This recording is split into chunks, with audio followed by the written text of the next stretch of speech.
லைஃப்ல first time road trip with Gautham bro. ஆ ஒரு 2 வாட்டி ஜஸ்ட் ட்வைஸ். அது ஊட்டிக்கு போனோம் நாங்க. அது அவங்களோட ஹோம் டவுன்.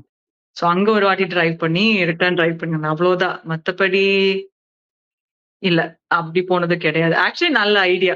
இதுக்கு மேல தான் போய் கேட்கணும். ஏன் நம்ம போல ரோட் ட்ரிப்ன்னு. பட் ஊட்டிக்கு போயிருக்கோம். அவ்வளோதான். ஓகே. ஸோ அதே மாரி வந்து பறக்கும் ராசாலியே ராசாலியேன்னு நீங்க 2 பேரும் ஒரு வீடியோ எடுத்து போட்டீங்கன்னா எப்படி இருக்கும்? ஆ வேணாம். இப்ப இருக்கிற ட்ரெண்டுக்கு தேவையில்ல. ஓகே. ஸோ இப்போ வந்து உங்கள வந்து நாங்க வந்து மலையாளத்துல, அதாவது கேரளத்தோட மகளா பார்க்கட்டுமா? இல்ல தமிழ்நாட்டுடைய மருமகளா பார்க்கட்டுமா? எது உங்களுக்கு ரொம்ப ஃபேவரைட்? நீங்க மஞ்சுமாவே பாருங்க. அ ஆப்வியஸ்லி நான் வர்றது கேரளால இருந்து. ஆனா இப்ப கிட்டத்தட்ட நான் இங்க தான் செட்டில். அ சென்னையில தான் செட்டில். பட் பொறந்து வளர்ந்தெல்லாம் கேரளா தானே. சோ